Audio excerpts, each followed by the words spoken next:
Previously on Everything Wrong with Justice League.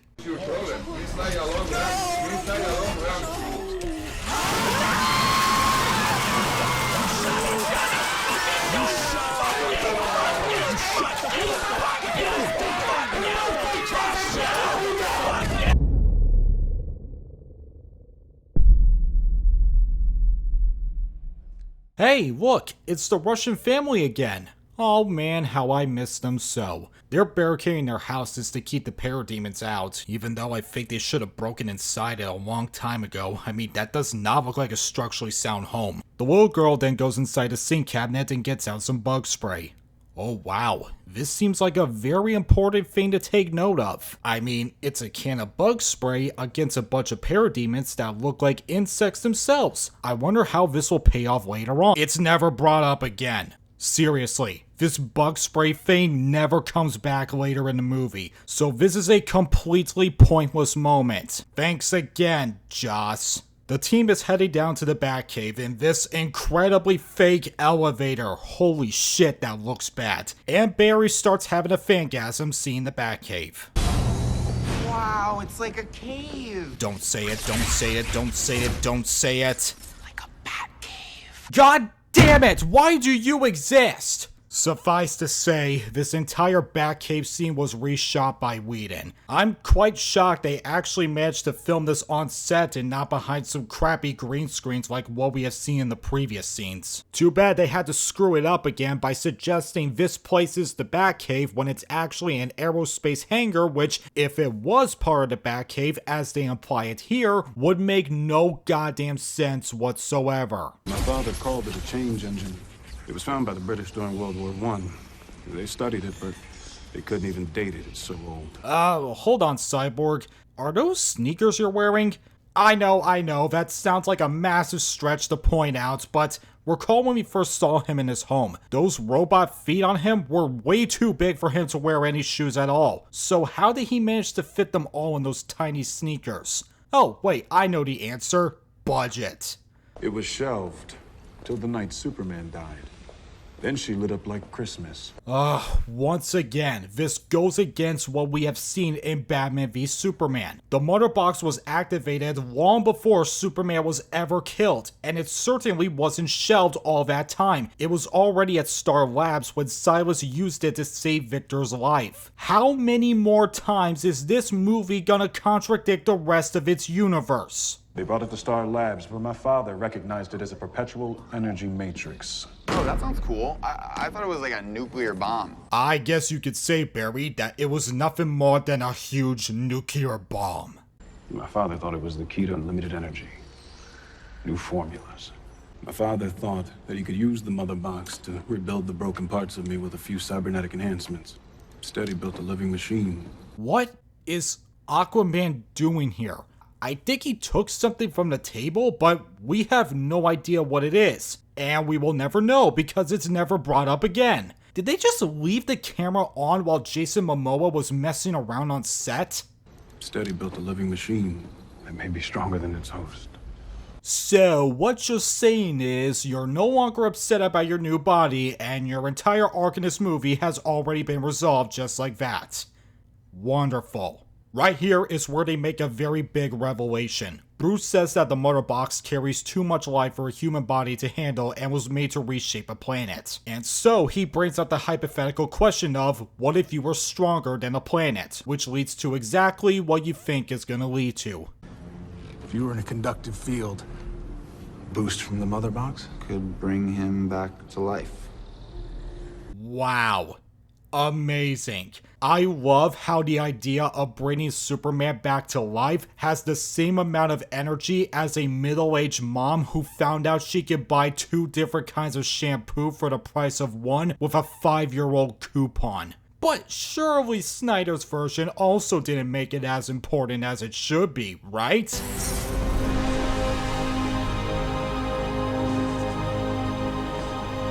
Oh, go fuck yourselves, Warner Brothers. Before Bruce can finish explaining his idea to revive Superman, Diana butts in and tells him it's a bad idea. Her argument is that there's a risk bringing Superman back by using the same way Lex created Doomsday. Not exactly a bad argument, mind you, but then out of the freaking blue, she says this to Bruce. We don't have time for a control group. Is it a risk? Yes, but it's necessary. Why? Because of your guilt? And then Bruce proceeds to say this to her back. At some point, even you have to learn to move on. Did Steve Trevor tell you that? What the honest to fuck just happened? Where did this come from? Why are these two suddenly arguing after discussing Superman's revival? Oh, wait. I know exactly why this is happening. See if you can notice a difference with the audio. Big man in a suit of armor. Take that off. What are you? Genius, billionaire, playboy, philanthropist. I know guys with none of that worth 10 of you. I've seen the footage. The only thing you really fight for is yourself. Whedon, be honest. Did you just take your Avengers script and slap the pages onto your rewrites? First, it was the reused shawarma joke, then it was the family subplot, then it was that scene, and now we're redoing the argument scene in Avengers with one character that is a billionaire and one that fought in one of the world wars. I am amazed. You know, people like to say Justice League feels like a rehash of Avengers, what with the supervillain with horns, the way the team up goes, and the villains need to acquire a cube-shaped artifact similar to the Tesseract. All I could say is, it's one thing to have a director take notes of another person's work for their film, it's another to blatantly copy your own work for an entirely different series that you weren't even a part of. Despite this really dumb argument, it sets up one thing for Diana. Bruce says despite her being around for 100 years, he's never heard of her until her photo with Trevor was taken. That in all that time, she could have been a beacon like Superman before he ever came to Earth. And that she's not one to talk about moving on when she shut herself down all that time. Okay, so fuck Flash's arc, fuck Cyborg's arc, fuck Aquaman's arc, but we'll spend a couple of seconds making one for Wonder Woman when she already had a movie before this? Okay, I see how that is, guys. You know that if she kills you, we'll cover for her. You? Covering for women? That's cute. Each of us in our own way is held back, and I promise you, Steppenwolf is not out there talking about ethics. He's trying to burn down the world. The way we're gonna stop him is by using his power, this power, against him. Man, I can see it in his face that Affleck was not having fun here compared to his scenes that Snyder shot. This is supposed to be Bruce's big speech, and yet Affleck's showing no emotion whatsoever in his face. It really looks like he did not want to be there. After all that, Cyborg tells Bruce that there is a chance Superman can be brought back to life with the Mother Box despite being against it, and he then calls him an asshole. I don't like the idea of reintegrating with the Mother Box, but I was running the numbers while you were being an asshole. Me? An asshole? Guess who's not getting his solo film, Cyborg? Yeah, well, guess who's not getting his Matt Reeves trilogy like Warner Brothers promised? Cunt. But we mean bring him back in like a yay, he's back way, not in like a Pet Cemetery scenario. You know, despite that stupid pop culture reference, this would have been a very good point to bring up, if Diana didn't already do that. You lose something when you die. Even Superman. Maybe not his mind, maybe his soul. I'll have a contingency plan for that. We cut to Bruce and his... What the hell is this place, an art museum? This set was never in a Snyder cut, so I really have to guess here. He gets his gauntlets that play the siren working while Alfred talks to him about what happened. I have a contingency. Well, Diana was right about the risk. If the plan goes south, we're gonna bring in the big guns. I bought a 4K copy of Morbius for him to watch. That'll get his little brain to work again. He lived in this world. Fell in love, got a job. Despite all that power, the world needs Superman. And the team needs Clark. Wow, look, another scene that's actually not half bad. They're not gonna throw another curveball at us, are we? Okay, good, they're not. Flash and Cyborg are digging up the grave of Clark. This did happen in the Snyder cut, but surprise, surprise, this scene is redone by Whedon. Do you feel a sense of confidence that we're not doing something horribly wrong and macabre here? Not really. Was that line Joss's way of saying this scene of them digging up someone's grave feels wrong? I'm sure it probably is to a few people, but the thing is, your argument doesn't really hold water when, you know, you still use this scene instead of making a new one. That's the plan. Okay, we're not ready for racially charged. I got nothing. You got struck by lightning, huh?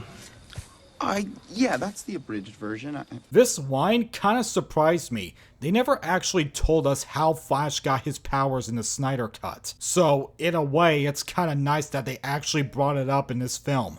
And you... Explosion. Woke up in the lab.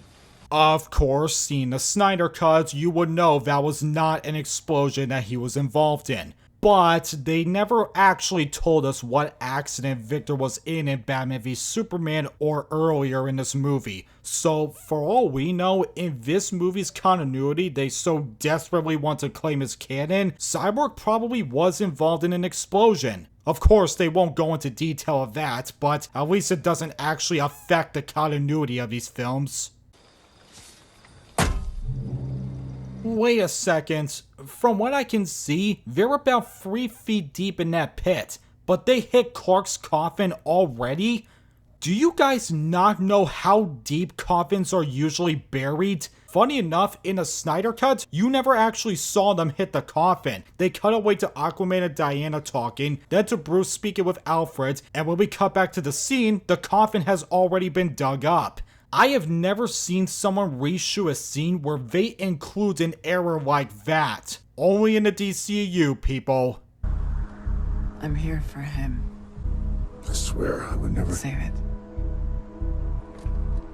Hey, Batman, I don't mean to interrupt your guys' moment, but are you wearing lipstick? Barry and the rest go in disguise inside a military vehicle and Cyborg helps his car go through the ID reader. I'm sorry, does his date of birth say November 6, 2010? He's quite a big 7-year-old, don't you think?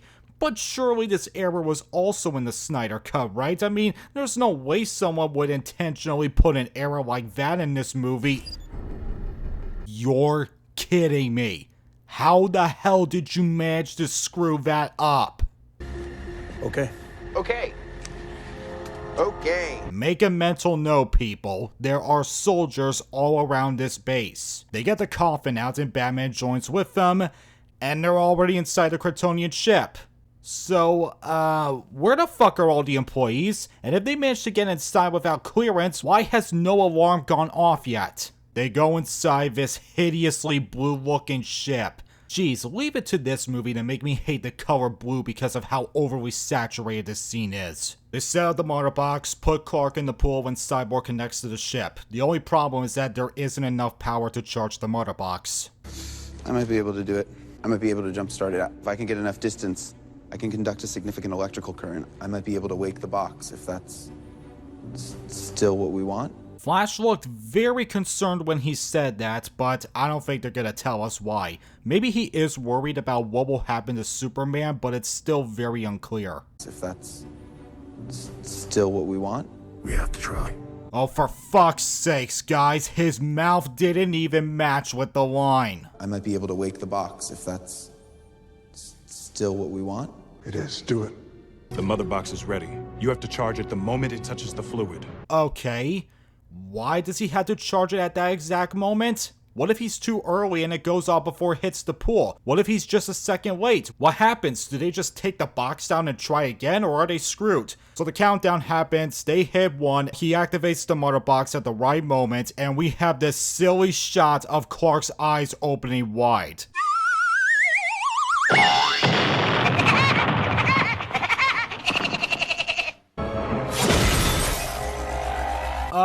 Where are all the soldiers? How did this place get empty so quickly? So Superman is now back to life, and the League goes to check on him. There's some cops back there, remember that. All seems to be well until Superman starts scanning them. And what does he find? Another really bad green screen shot. Holy shit! And where the hell did the cops go? Maybe Aquaman and Cyborg can help this scene out. Arthur, you need to relax. Your adrenaline's spiking. Because he's not all right. No, they don't. Maybe Flash can help us? Oh no. Should we bow? Or show our bellies? Why did I even ask? Victor, stop. It's my armor's defense system. No. It's stronger since the interface. I can't control it. It even made those cops behind me disappear! What the damn hell's going on here? And chaos ensues. Superman now sees him as a threat, and Wonder Woman does a really bad job at talking him down. Kal-El, no. Kal-El, no. Yeah, nice delivery, gal. He's confused. He doesn't know who he is.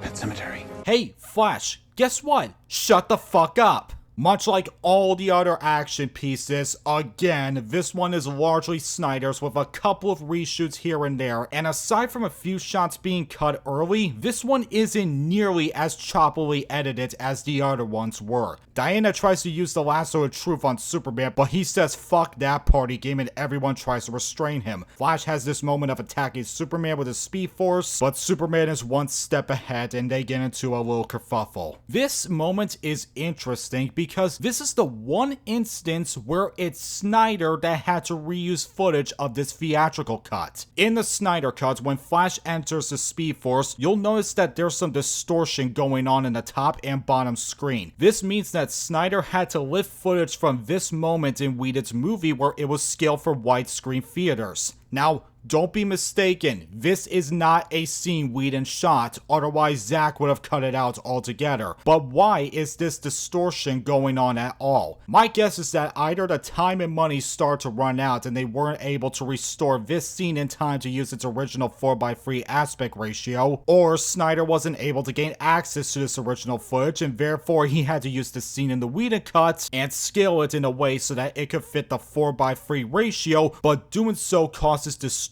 to the screen, which is not something any filmmaker would want for a professionally made movie. Luckily with the Flash's Speed Force, this helps hide the effect very well, as anyone would just assume that's the Speed Force causing crazy stuff to happen around Flash's vision. Had it been used anywhere else that didn't involve it, it would have looked really bad.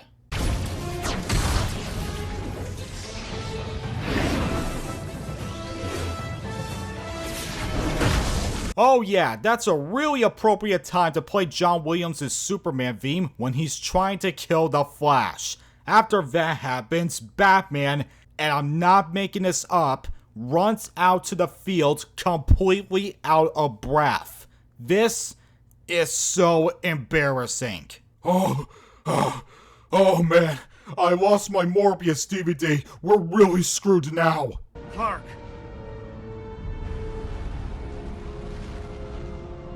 I know you. Superman recognizes him, but he doesn't remember Wonder Woman. What? This is where like the whole memory loss thing for Superman gets confusing in these reshoots. Supes and Wonder Woman get into a headbutting match, she loses, Superman goes into creative mode, and he pimp slaps Batman into a car.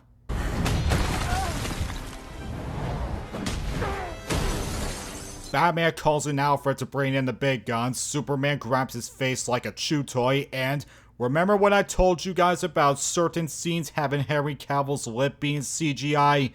Well, get a load of this. Look at it! Look at it! Look at it!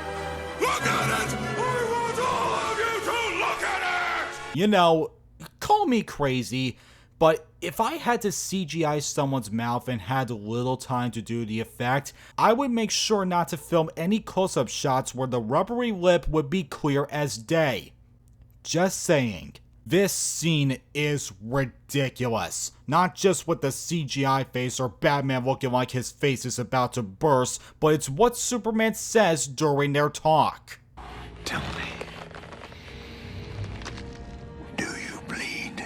Oh, that's what we're gonna call back to. After all this time we have completely retconned everything from the previous movies, this line had to be kept in. Fuck straight off. But this callback to BVS has brought up a bit of debate on whether or not it was a good choice to add into the Whedon cut. Some people, even those who watched the Snyder Cut, argue that the "Do you bleed" line should have been kept in for Snyder's version, saying it's a good callback to how the roles have been reversed, with Superman saying the line to Batman, whereas it was the other way around in Batman v Superman. I actually can't disagree with that opinion, but here's the thing. While I do think Joss did have the intention of having this line come full circle for Batman and Superman, I don't think Zack planned to use that line here.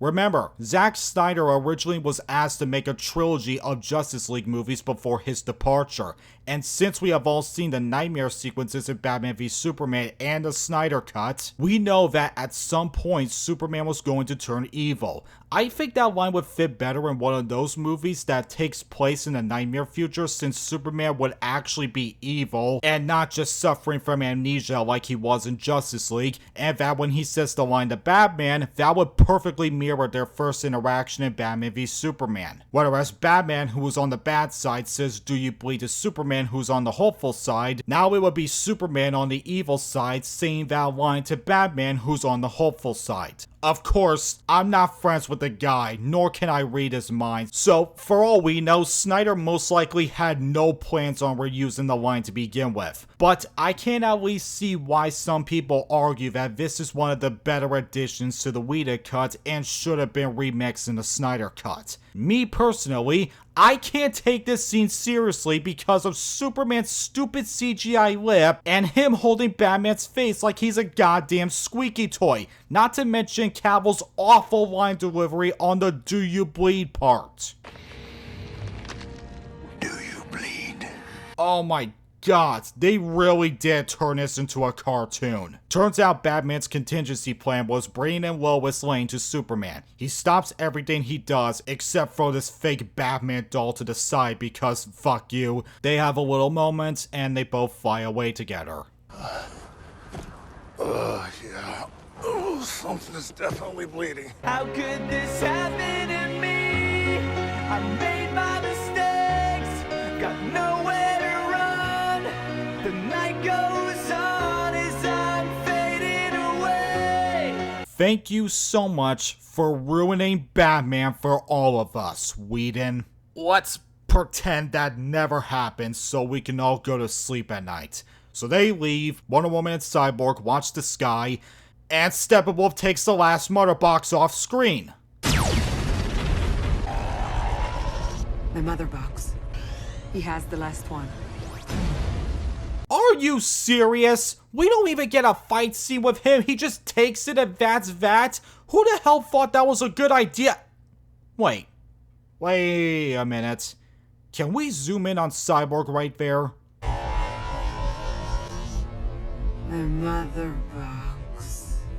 No, they did not leave that in. They start the line with him speaking mid-sentence with no sound actually coming out of his mouth. This movie, it's just one big shitty YouTube video. Clark and Lois arrive at his home. It would have been a sweet moment, but of course they had to add in another stupid ass joke. This is home. You smell good. Did I not before?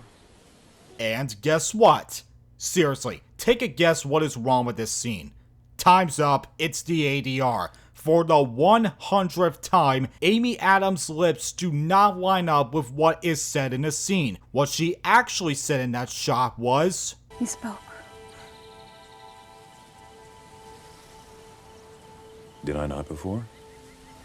which in the context of the Snyder Cut makes sense because during that whole fight with Superman and the Justice League, Superman was silent the whole time, but they decided to redo that line with a crappy joke in order to remove the original "you spoke" line. And why did they do that? Because they made him talk in the reshoots. Honestly, and I know I've been shitting on these bad reshoots for a while now, but they really should have just reshot the scene with that line in the script, instead of acting like nobody in the audience will know it's shitty ADR. Yeah, spoiler alerts, Warner Brothers, we all fucking know it is. Don't do that. If the boxes are even close to each other, there's going to be some kind of energy surge. What the fucking fuck? So you're telling me that all this time we've tried to keep the mother boxes away from Steppenwolf, that we actually needed him to take the last one so they can find his hideout? So pretty much everything that happened in the last hour was pointless since you could have told them about it all this time. Okay, let's do this again, people.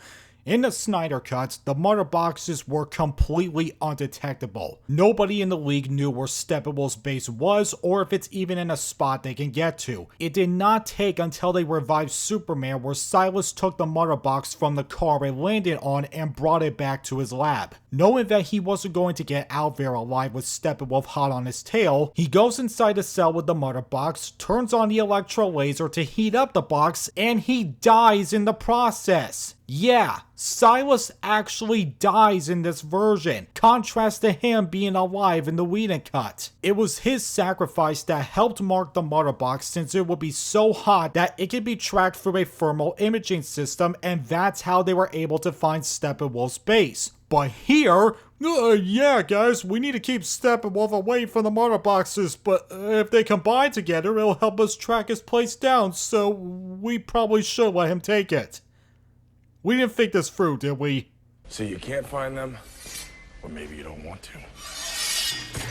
No, don't even start again with this bullshit. You already had your argument seen once, Whedon. We're not doing this again. So is this a bad time to bring up my blood sugar? Everything you have said is a bad time, Barry. I was wondering if you could put out the feeler, like aquatic. Do you talk to fish?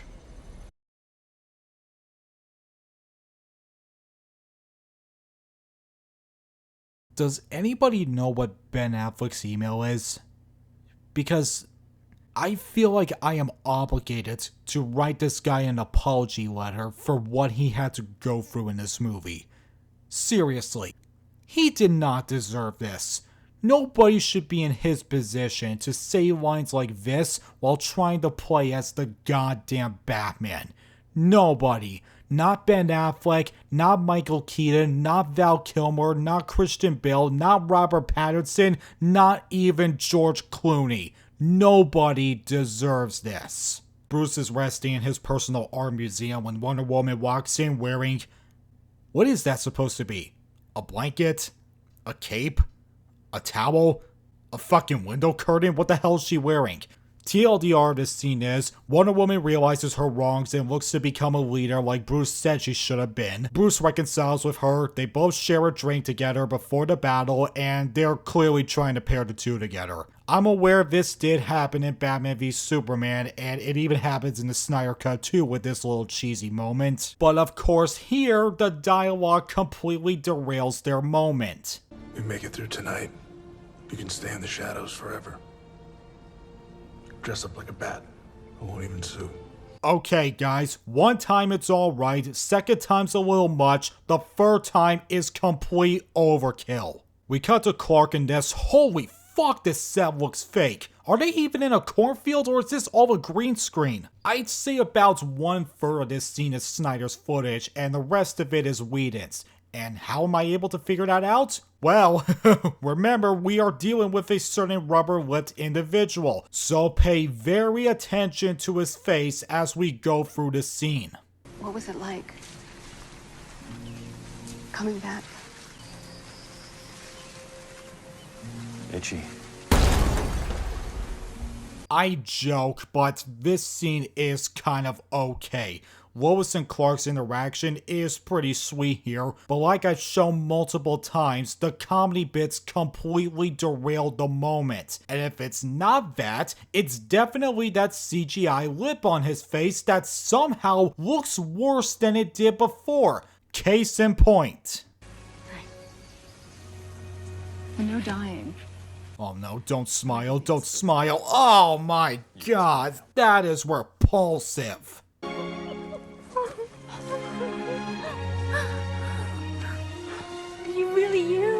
I'm really me, Ma. And I do mean it's me, Ma. I'm definitely a Snyder shot. You can tell because of my change in hairstyle and my lip is actually normal looking. And with that, I think it's time we call it a day. But guess what, guys? We are one last part away before we finally wrap up this utter train wreck of a movie. I don't know how long this one will take me, but I am most certain part 6 will be the longest video in this mini-series. So you all better prepare for when that happens. Thank you guys for watching, and I'll see you all in the final part. Something's in my ass.